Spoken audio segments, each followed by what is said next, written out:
You're listening to Civic Media.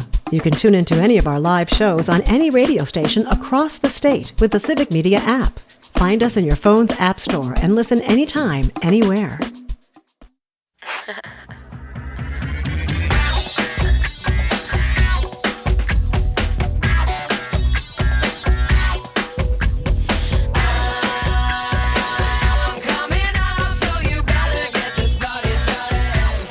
Hello and welcome to the Dr. Kristen Lyerly Show. It's me, Dr. Kristen Lyerly, and I'm so excited to be here with you today. And also joining me is my oldest son, Abe. Hey, Abe. Hello, I'm back. You're back. This is 2 weeks in a row for you. 2 weeks in a row. It's been an exciting 2 weeks. It's been a lot of fun things that have happened. It feels like there's always something going on. Yeah. Right now. As we are, what's going on as we're recording this right now? What are we kind of waiting on? Oh my gosh. Well, we are recording on the Thursday before the 4th of July. Mm-hmm. And yesterday, the judgment came in from Wisconsin's Supreme Court about the 1849 criminal abortion ban, which is a case that I'm part of. My name is actually on that initial judgment in circuit court. So we've been waiting for this for a very long time, and it came in our favor. So that was a victory, a huge victory for us yesterday. Yay, I know. But in the grand scheme of everything else that's happening in the world right now, and I'm sure by the time this airs, this is going to be old news, but with Donald Trump's big, brutal bill on the horizon and all of that, the stuff that means for just regular people living in the world. I mean, we know that groceries are going to get more expensive and the cost of energy is going to get more expensive, and healthcare. I mean, healthcare, Abe. It turns out when you run up a deficit and borrowing costs go up, no one can borrow except the federal government. It's never a good thing. I know. And we keep hearing about Medicaid getting more Medicaid going away from so many people, but that's going to drive up healthcare costs around the board, like across the board. Everybody is going to experience increased healthcare costs. It's not going to happen until fall when we're all looking at renewing our plans. But at that point, it's going to get more expensive. And it's already prohibitively expensive for so many to get healthcare coverage. So I'm really worried about it. Really worried. Yeah, so that's sort of the moment that we're in right now. What happened? So what happened yesterday? We did a little event. What was it? This was so great. This is what our whole show is going to be about. It's questions. So you had this brilliant idea. You're kind of a Reddit guy. You spend a lot of time on Reddit. I don't need to be insulted, but yeah. There are a lot of different platforms out there. And Reddit is one that I haven't really participated in. Every once in a while, I stumble into like a series of questions, or I'm looking for an answer to something, and somebody's got a stream of things out there. But you suggested that we do an AMA, which in my mind is the American Medical Association, but that's not what it means on Reddit, is it? No. So the way Reddit works is essentially it is a bunch of different discussion boards that you can go to that have conversations about anything that you could care about. If you're into gardening, there's a discussion board where people from all over the world are talking about gardening and sharing new plants. And oh my God, look what I found at Walmart. This is a rare plant that suddenly is just widely available. But there's also these boards for like the state of Wisconsin. There's boards for city of Green Bay, Madison, Milwaukee, Oshkosh, Fond du Lac has a board. So we decided to visit the r/Wisconsin board, which is the hub on Reddit for Wisconsinites. And Wisconsin news, and we decided to do a AMA, which means ask me anything. So essentially, any user on the site can show up to the post that you make on that board and ask you questions, both deep, insightful, and really stupid. And we've got a nice mix of both today. Yeah. And so you suggested that I put out there a few leading prompts. So I offered that I'm a 6th generation Wisconsinite. I'm a doctor. I'm a former congressional candidate. I'm a Packers owner. I'm a cyclist. And then we mentioned the show. And I offered to answer any questions about the state of healthcare, politics, whatever else comes to mind. And a lot of things came to mind for people. Things that usually when I'm talking about this kind of stuff, I expect people to ask a lot of questions about abortion in particular. And I am happy to answer those questions. I'm happy to answer general questions about reproductive healthcare, healthcare in general. We got a lot of questions about We got a lot of, Of... I think that might have been the most, when you enter a conversation and you are representing yourself as an abortion provider, I think there's a lot of anticipation of the questions that you're going to get asked and the sort of hostility, but we weren't expecting the most hostile questions to be about being an owner of the pack. There were a couple people who really didn't like calling yourself a Packers owner. Yeah, I do though. I defended it. In the letter we get in the mail, they say owner, right? They say it doesn't mean much. I get to attend a meeting. I mean, and then I get to have beer at Hinterland afterwards. The beer isn't free. Right. It's a really expensive. It's a really expensive ticket to my meeting. Well, and one of the things that I love the show and it's amazing, but I like interaction. So I would love to be doing something live where people could just call in and leave questions or ask questions and we could answer them, interactively. So this is a way that we were able to do that. But you're going to ask the questions the way that they were asked on Reddit, and then we'll just chat through it. Yeah, and I think it's also worth saying that when we put this idea out there, we were anticipating, as I pitched this idea, I was anticipating 20 questions. We'll have 20 comments to respond to. Yeah, within 2 hours, we had 200 comments. So I'm on vacation, and you're like, no problem. You can just do whatever you want. Go wherever you want and just, answer these questions on text. And I'm like, I was stuck for like 2 hours. It was because they were flooding in. There were so many questions. There are so many unanswered questions out there. And I think I was able to debunk some common myths, which when it comes to reproductive health care in general, there are so many myths out there and so much misinformation. So that's one of my favorite things about my job is hearing what people have to say and actually helping them find real legitimate information. Because if you are not basing your healthcare decisions on legitimate information, you're going to go down the wrong path and it could frankly cost you your life. Yeah. So do you want to just jump on in and start answering some of these questions? Yeah. Hey, that's my oldest son, Abe Lyerly, public school teacher, also amazing host and wonderful question asker. Hit it. Thank you, Abe. Our first question might be the most insightful of the day. It comes from somebody named Yorkman2 on Reddit. Yorkman asks, why?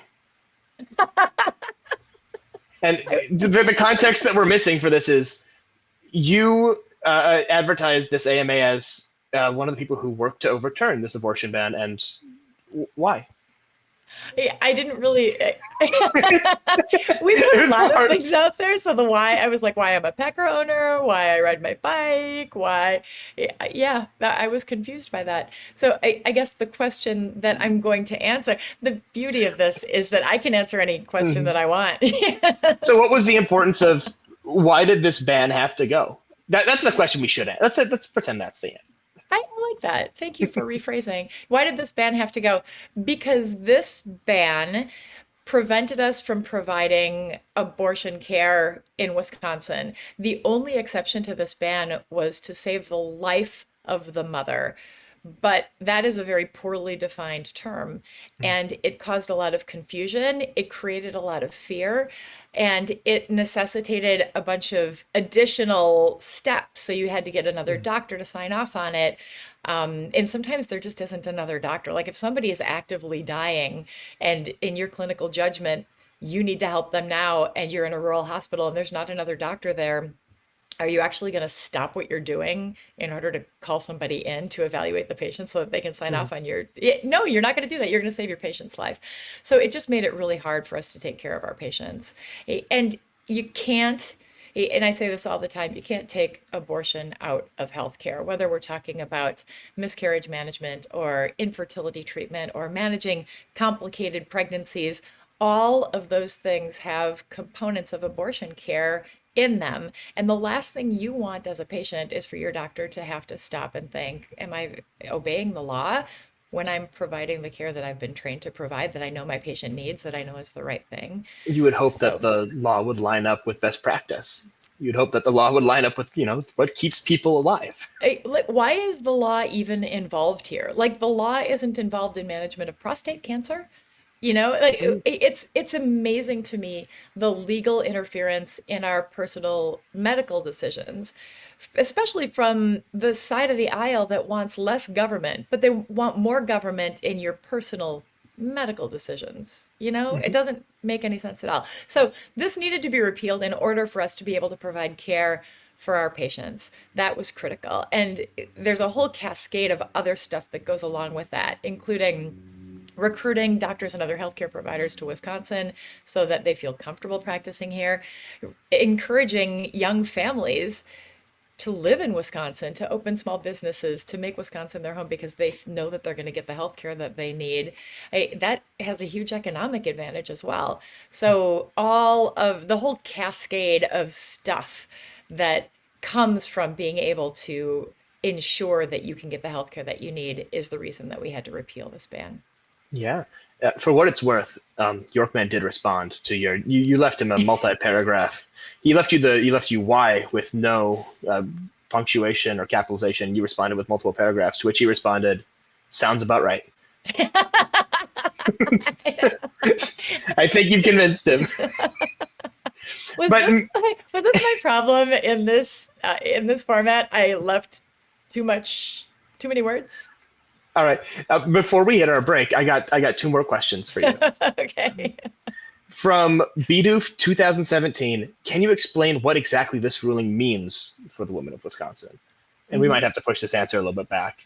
I mean, we can definitely start this answer though. Yeah. So I just can't say it in like one sentence or incomplete sentence. It's impossible.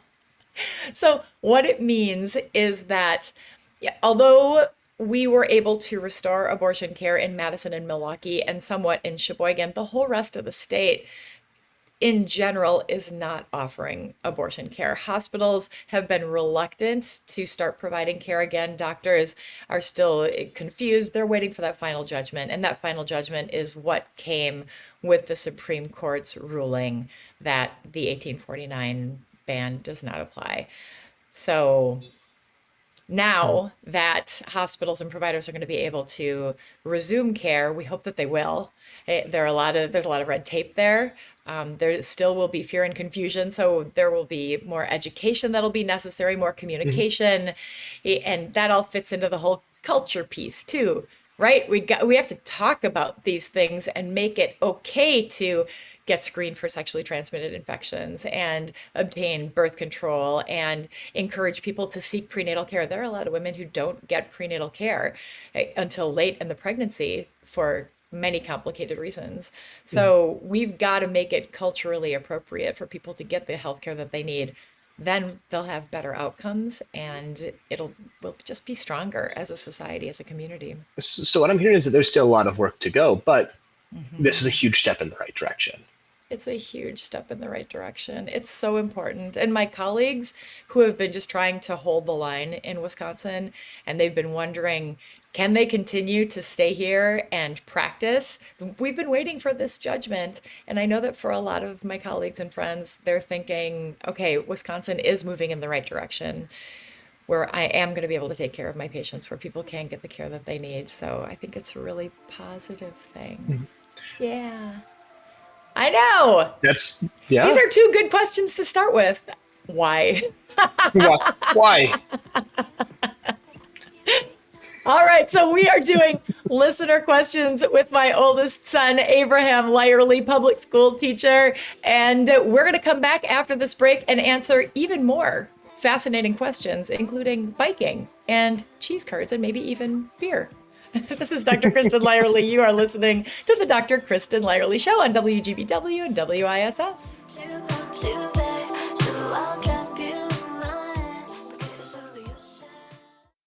You're listening to Civic Media. Stay up to date on the latest news and information for your local community and Wisconsin by signing up for our free email newsletter. Visit civicmedia.us/email to get started.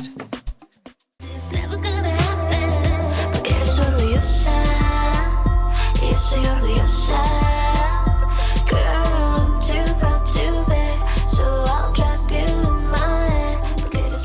welcome back to the Dr. Kristen Lyerly Show. I'm Dr. Kristen Lyerly, joined by my oldest son, Abe, and we are Hello. answering community questions today. We did an AMA on Reddit yesterday and got a lot of fascinating questions. So before we jump back into those, though, it's music segment explanation time. Today, I chose Reina. Have you heard of them? They're from Milwaukee. I haven't heard of them. I've been trying to get out more, but I have not seen them around Summerfest. I haven't seen them around the bar scene. Where You can I have find them? spent, well, they are going to be in Madison and Milwaukee and at Mile of Music, which is coming up soon in You got to Appleton. get down to Mile of Music. You got to get down, or up if you're listening in Milwaukee or Madison. It is so much fun. It is so much fun. I just got back from Austin, Texas. It kind of turns Appleton into like a Sixth Street sort of, just like something magical about just being able to walk up down the street and hear live music. Yeah, and there's so much of it in the summer, and like more and more. Green Bay has outdoor festivals. It's everywhere you turn around on a beautiful summer evening. Mhm. There is live music, and this is one of the best. Their sisters Victoria and Hannah Gabriela Benuelos. They are of Mexican heritage. They sing proudly about that in their music, and it's really catchy and fun. So check them out, Reina. All right, Abe. Let's All jump right, back all right. into You ready for questions. insightful questions? I'm ready This for more is this is insightful one of the questions. most divisive questions we got asked. This is from Blackhawk Blake. Do you prefer beer battered or deep fried cheese curds? Yes. I prefer cheese curds. I don't really care. My favorite way to eat cheese curds? Have I you think I been do. have you been to Scray Hill? I have been to Scray Hill. Oh, Actually, I'm going to take a moment and ask a question to anyone who's listening right now. I'm trying to find good cheese curds in Milwaukee, and I can't do it. Nothing in the city limits. I've been looking for 2 years now. Green Bay has Scray's Hill. Out west, they got, I can't even remember the name of it. It's the cheese curd place. mm-hmm. I know What's what it you're called? talking about. Um, Oh, Listeners, help. oh no, what's it We'll called? think of it. We'll think It of doesn't it. matter. Todd, find the cheese curds place for us. No, my favorite way to eat cheese curds is to go to Scray, and they've just got them sitting there on the counter, and they just came out of the room next door where they're making the curds, and you open up the bag, you get into the car, and you open up the bag. They even have a drive-through window, and they're just squeaky and warm and beautiful and flavorful and amazing. I spent a summer in Minnesota a couple years ago, and I remember distinctly crossing back over into Wisconsin, stopping at a gas station, and immediately seeing a bag of fresh cheese curds on like right up at the front, and I just felt like I'm home. I'm back. When your brother traveled to Japan, one of his friends asked him to bring cheese. And so he went to the grocery store and he was like, well, what's a special cheese? And he's standing there at like Pick and Save looking at the cheese display, which is like, it's a lot. It's prolific. Which of the 5 cheese displays? Yeah, I know. There's just cheese everywhere. And I said, here in Wisconsin, we don't really realize the abundance of different options we have when it comes to cheese. Just pick 5 cheeses. No matter what you take, like don't take something that's going to spoil it during your trip. But, just pick some things. All of them will be good. All of them All are of them will be one-lines. good, especially in Japan, because I don't know that Japan is necessarily known for cheese. I could be wrong. I I wouldn't know. I wouldn't know. That would be a question for him. But But I do love a good fried cheese curd, beer battered, whatever. Culver's, it doesn't matter. I just love cheese curds. Yum. amen. Hmm. Back to something a little bit more serious. Okay. ISO Kingdom 2 asks, did your attorneys represent you pro bono? What did that look like? Sort of figuring out, because I know that from an average perspective, lawyer fees always just seem so incredibly prohibitive. So seeing these massive movements, it's always like, where's that coming from? Yeah, I definitely had a lot of support. So, and that was, necessary. Like I can't do that on my own. I do not have big, deep pockets. I'm just I may be a doctor, but I am not from, as you know, Abe, I do not have those kinds of means. So yeah, I have had a lot of support. And without that, there's no way that we would have been able to achieve what we've been able to achieve. So yeah, really Yeah. lucky. So thank you to the organizations that helped, and thank you to the people who donate to those organizations and put in Hmm. time with those organizations to make this happen. Yeah, and there are other organizations out there doing similar work in different arenas. So, for example, Fair Maps, that was another thing where when people stepped up in the whatever the suit was in order to get fair maps in Wisconsin, they didn't pay out of their pocket either. There are organizations that help to pay for those things as well. So it's a combo of everybody coming together. I love that whole working together. It's not just one person Mhm. who has a lot of resources. It's like everybody working together for the common good. All right. Last question before our break. How Okay. does it feel to have won this battle? Um, it's I'm on vacation right now, and there's been there's I been was a gonna lot say your going Brewers on. hat looks a little weird, I know a I'm little wearing a wrong. Boston Red Sox hat that I got at Fenway last night. I'm trying to take in. There's just so much happening, so I don't know that it's necessarily really sunk in yet. And it's been drifting out there for a long time. We've been waiting. The arguments were heard last fall, so I don't know that it's really sunk in yet. And it's not like this is a sea change. Like things don't change super fast. So it is a step in the right direction, but there are so many other steps that we have to take in order to get where we need to be. And we're seeing other pressures on different levels, especially the federal level, that will make it harder for people to access care. So it feels good, and I'm really happy. And we need all the little victories that we can get, but there's a much bigger fight on the horizon, and got to keep working. All right. Yeah. Oh, this is fun. I'm glad we're doing this. All right, so it's me and Abe, my oldest son, and we are doing questions from our Reddit AMA yesterday after we discovered that Wisconsin's Supreme Court came in with a positive judgment on the 1849 criminal abortion ban. So we'll pick that back up after the break. This is Dr. Kristen Lyerly. You're listening to the Dr. Kristen Lyerly Show on WISS, WGBW, and the Civic Media Radio Network. Dinner in fancy restaurants. Down in Mexico, the sun shines. Exactly what the doctor prescribed. Welcome back to the Dr. Kristen Lyerly Show. It's me, Dr. Kristen Lyerly, joined by my oldest son, Abe. Are you there? Are you muted? I am muted. Thank you for catching that. Hello, hello. Glad to be here. Don't make me do this by myself. You have all the questions. We did an AMA and Ask Me Anything on Reddit, and we just left it wide open. We talked a lot about healthcare and politics, but also, just whatever Wisconsin stuff. I quickly Googled Ellsworth cheese Ellsworth. I curds. can't believe I forgot that. Uh-huh. The famous cheese curd from Western Wisconsin. But, I'm an Eastern Wisconsin gal, and I'm pretty loyal to Scrape. Scrape, I think in terms of small batches, Scrape's got them beat, but Ellsworth just ships everywhere, and they've put out a really good product that you can get out of Cisco trucks. They're a restaurant cheese curd, and they're really good at that. Yeah, Each has their own role, that is very true. If you're somebody from Ellsworth, no, it's actually really good. Just don't live over there. Don't have that experience. Listen, curds for everybody. Just pick your favorite curd and eat it. Enjoy. Mm-hmm. All right, hit me. Give me another All question. right. I got a question from Flying Squirrel. Can you describe how you became the named plaintiff on this case? I know very little about the process behind this. I also know very little about the process. How did you end up, because there are 3 different plaintiffs in this case, how did you end up as, I believe, the only named plaintiff? So were 3 plaintiffs. We were plaintiff interveners. So 3 physicians got involved in order to provide standing because our practices were directly impacted by this ban. Dr. Chris Ford, who's an emergency medicine physician in Milwaukee, Dr. Jennifer Jury McIntosh, she's a high-risk pregnancy doctor, also in Milwaukee, and me. We were the plaintiff interveners. My name ended up on the judgment because Dr. McIntosh and Dr. Ford are both in Milwaukee, where the district attorney said that he would not prosecute this law.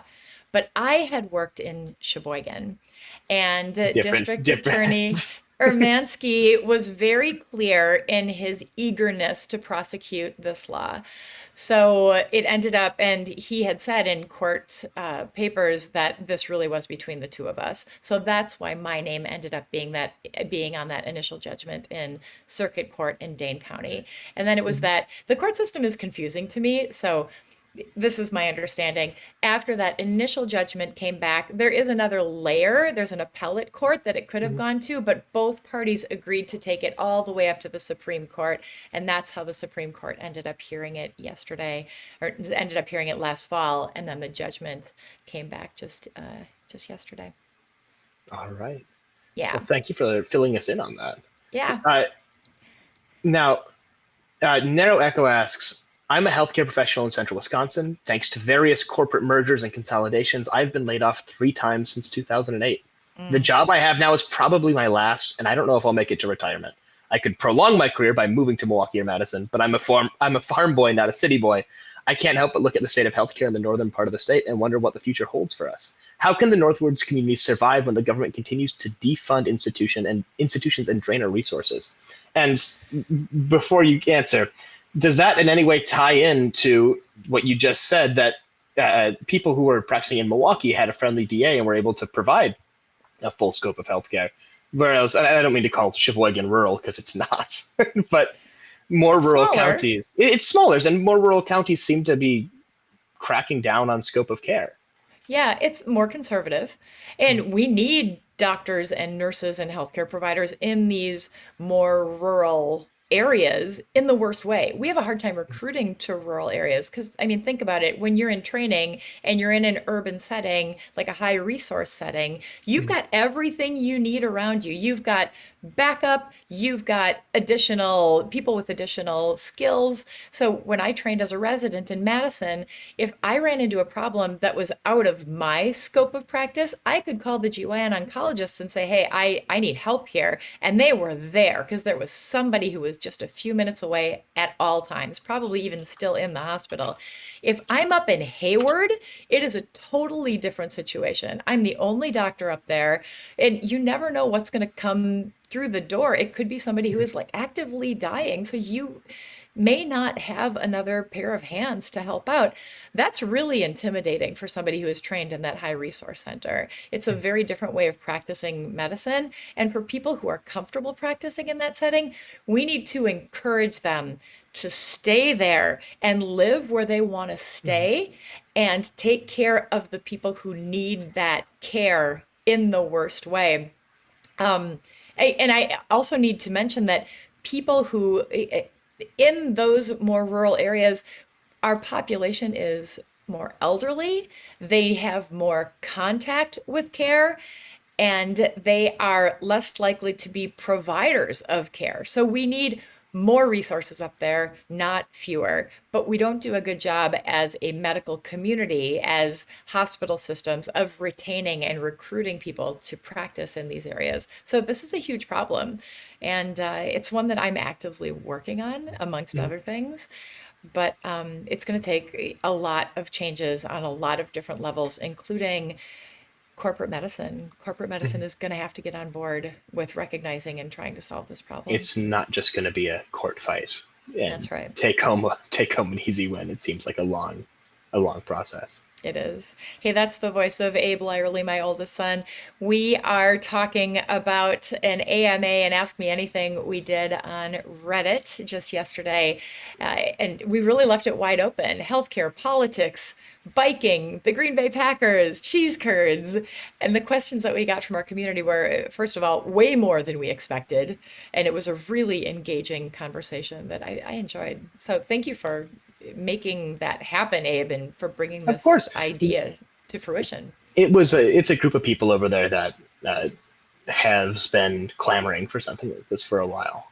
It's always good, especially in this moment in time where it's so hard to get an elected official to pick up the phone or show their face in your district that they live in, to leave their house, to leave the the party headquarters. Yeah, I just truly do not understand why it's so hard to talk to people and answer their questions. Like, I know that, like, what are you trying to avoid? Because Because they don't have answers. they don't have answers, and people need answers right now. So it was a joy for me to do it. It was a lot. Like, I'm on vacation, so I didn't necessarily want to take hours out And of one my more vacation time, time to do it. we did say, as I pitched it to her, we were going to do this, and it was going to be 20 questions over the course of 8 hours, and within the first 2 hours, we were up to 200 questions. So But it I was, loved it. As we were doing it, the more questions that came in, the more I thought, oh, these are amazing questions that need to be answered. So I think speaking it's a of, privilege for me to be able to do that. So speaking thank you. of, I do have a question that follows up from our last one. This is from Anti Muskrat. I've read I've read interviews with medical students and practicing OBGYNs who say that they won't practice in and will leave states that ban abortion. It seems inevitable that this will eventually lead to shortages of that specialty in those states. Would you advise those students and physicians to stay in those states to prevent shortages, even knowing that current laws could lead to an adverse patient outcomes? Or would you encourage them to move to states that do allow it? We know that this is happening. We have data out of Wisconsin that has shown 2 years in a row. So it's not quite a trend yet, but we know that the applications in Wisconsin are down because people feel like students feel like they're not going to get comprehensive training. And they feel like like their training is going to be compromised and they're not going to be Yeah. able to provide You'll full be scope care in the future. It's difficult to look at a training program and be like, I would like to choose the one that trains me less and makes me less marketable. Right? Can I Yeah. please be less professional than the other ones and pay more for the price or for the Yes. privilege of being less trained? Yes. So I think it's such a personal choice about where you want to be, where you feel comfortable. Like for me, I want to practice in Wisconsin. I'm from Wisconsin. I'm 6 generations deep in Wisconsin. And the people who I take care of, in the exam room, people are not thinking about what would a politician want me to do given my circumstances. They're thinking about what are my options so I can make my best decision for myself. And I've taken care of plenty of people who have said, hey, I mean, abortion care, infertility care, all of those things, who have come in and said, philosophically, this is where I stood before. And now I'm in this situation and I need different help than I thought I was going to need or than I believed in at the time. And, they change their minds when it's actually them. So I know that there are many, many people in Wisconsin who need the kind of care that they may philosophically not be in support of. Yeah. And to me, to be able to provide that care and be that accepting physician and community member who says, I understand and I'm here for you. I want what's best for you. And, we're all evolving. That's all part of it for me. There are other people though, like I just was in Vermont at the OBGYN graduation ceremony and talking with some of the Vermonters because it's such a blue state. They don't have to worry about any of those restrictions. I mean, abortion is codified in their constitution. So they're not afraid of any of it. And it was amazing to me how freely they discussed some of these topics. And it helped me recognize how different my approach has to be as a physician working in the environment where I work. Even in Minnesota, where I am currently practicing, it's different there than it is in a place like Vermont. So, I don't think that your zip code should define the care that you get. I think you should get excellent care regardless of where you live. And that means removing these political barriers and making sure that people can get access to healthcare. Yeah, that makes total sense. And following up with another similarly themed question, Ben Gibbard's Tooth Pain asks, I can't get over these names. they really let you just swing for the fences with these. What can we do message-wise? This is a serious question. What can we do message-wise to reduce the stigma around clinics that offer preventative care in addition to abortion care? Politicians love to demonize Planned Parenthood and force the narrative that they are primarily an abortion clinic when they do so much more than that. And just next door in Iowa and Minnesota, several Planned Parenthood clinics are slated to close, leaving people without needed care. Yeah, So how can we message around that? How can we make it clear that this is not, you're not fighting abortion, you're fighting routine medical care? It's true. One of my friends actually runs those clinics. She's the chief medical officer in the Minnesota, Iowa area. This is profoundly bad for people who live there because most of what Planned Parenthood does in these places is not abortion care. It's screening for sexually transmitted infections. It's helping people get access to the birth control that's going to work for them. It's cancer screening. It's so much more. But because of the politicization of women's health care, it's we just have this different idea. I mean, the Planned Parenthood clinic in Green Bay does not provide abortion care. We don't have an abortion clinic in Green Bay, but there are protesters out there almost every single day. And I'll tell you, Abe, people who go to the Catholic high school in Green Bay get National Honor Society philanthropy points for going to protest Planned Parenthood. Not kidding. Yeah. It's a real ridiculous thing. So we've got to change the culture. I know. We've got to change the culture because there are many, many people who get their routine care at Planned Parenthood and other similar clinics. It's not abortion care. It is routine health care.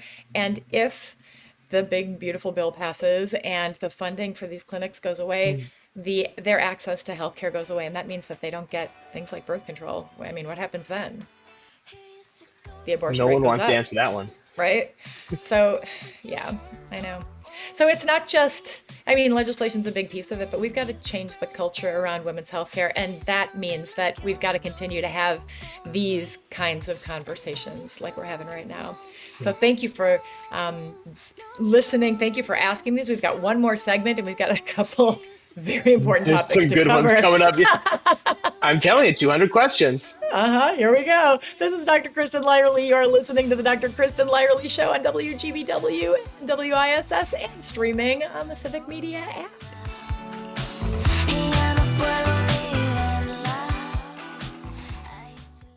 You're listening to Civic Media. Find the latest news, information, and archives of all your favorite shows on the Civic Media website, civicmedia.us.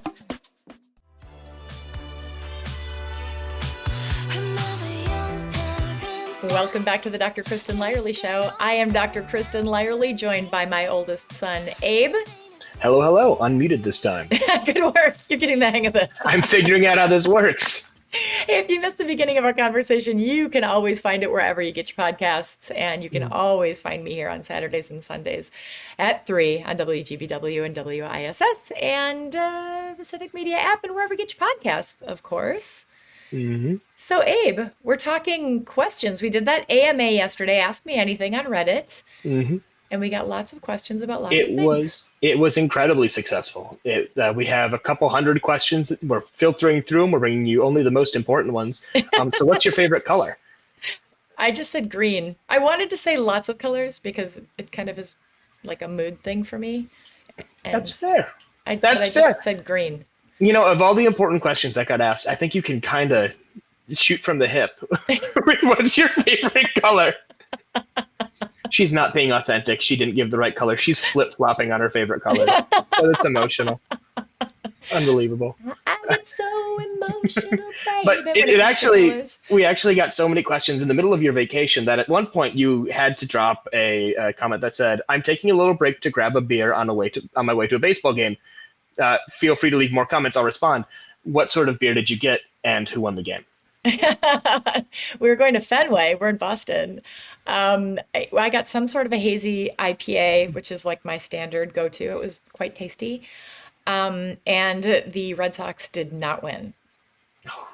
I know. I don't know if I should feel happy or sad about that. The ballpark, I don't really care, like whatever. But the ballpark was really cool. It has a very Lambeau kind of feel, like the old Lambeau kind of feel. Mhm. We got to go on top of the Green Monster, which was pretty cool. that's- Everybody was super nice. We sang Buttercup. It was fun. Yeah, it's just good to be in a crowd sometimes. It's Sporting events are just fun. Yes, and their Buttercup is not like our Buttercup. Our What's that Buttercup, mean? our Badger Buttercup is way better. I believe it. Camp Randall does there's something about the energy in there, and maybe where it comes from and the substances that provide it, but it's it's a very fun game day experience. It is. I All have right, hit me. Yeah, I've got another question for you. This is from Bourbon Planner. Do you find it ironic that this ruling essentially means Scott Walker's 2015 bill ends up, in some ways, protecting abortion rights in Wisconsin? Yeah, I had to think about that because, yes, it's true. So Scott Walker had a bill that is law that bans abortion after 20 weeks post-fertilization age, which is not a medical term. It's actually a very dubious time. So that is a law on the books. And the Supreme Court said all these other laws have been passed. So all of these other laws negate this 1849 law. That was essentially the guts of the ruling. So, yeah, I mean, in a way, it is. But that's such a terrible law. And here's why. I know he's getting credit for it. I know. It's just, he doesn't deserve the credit. Don't give it to him. It's a weird space. So people, if you've been through a pregnancy before, you know that it is standard to get an ultrasound right around 20 weeks. And at that 20-week ultrasound, sometimes you find structural things about the fetus that are not compatible with life or are otherwise very complicated. Sometimes, like, babies don't have brains, for example, anencephaly. This completely changes how you approach a wanted pregnancy. And families need time to deal with this information and to figure out what their resources are and to make a plan moving forward. And if there's a ban at 20 weeks, it gives families no time. It essentially is like, oh, we found this problem and we need to deal with it right now. So that's why this is a bad piece of legislation. Most of these abortions that occur later in pregnancy like this are very complicated, and just this is a terrible way to a terrible situation for families. So yeah, I mean, ironically, it is a weird situation with this whole Scott Walker thing, but yeah. We don't have to give him credit. No. We can appreciate the irony. I know. Yeah. Do you have any family members who are staunchly anti-abortion? And if so, how do you handle that? Do you just avoid the subject? This is from Bugs Eye 26. Nope. I don't. Nope. No, everybody pretty much knows how I feel, so it's not a complicated conversation. Does that mean that you don't have any family members that are anti-abortion, or that the ones that are just like, I'm not going to try this with you? You tell me. You're my family member. Yeah, no. I mean, I'm willing to have the conversation. I'm not afraid of a hard conversation. Yeah. Let's keep having hard conversations and easy ones. Let's just keep talking because it's so important that we keep talking. Speaking of family members, will we see you at Race the Lake? And if elected in the future, will you work to make chip seal roads a capital offense, as they rightly should be? I think we have a cyclist. Yeah. I think we've got a cyclist asking questions. Race the Lake is a blast. It goes around Lake Winnebago. I love Race the Lake because your ancestors, Abe, you are a 7th generation Wisconsinite. And on the eastern side of Lake Winnebago, that's the Holy Land. You know, Mount Calvary and St. Cloud, Charlesburg, the town named after your great-great-great-great-grandfather. So, like, that's my homeland over there. So I love to ride my bike through all of that beautiful farmland. It feels it just feels like home. So I love Race the Lake. The problem with Race the Lake is I'm not actually that fast on my bike.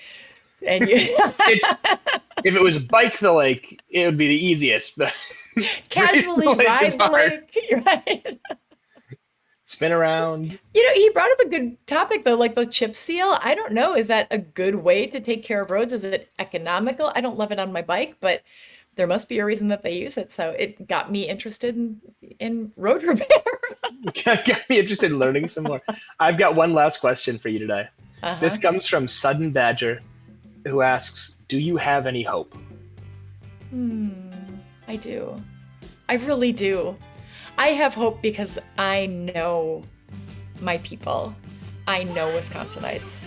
And I know that we're going to work together. Like, that is our great tradition, our progressive tradition. We work together and we make good things happen for ourselves and for each other. So, yeah, I absolutely have hope. All right. Keep believing, Sudden Badger. Yeah, baby. All right. Thank you all for joining us. If you missed any part of the show, you can find it wherever you get your podcasts. The Dr. Kristen Lyerly Show.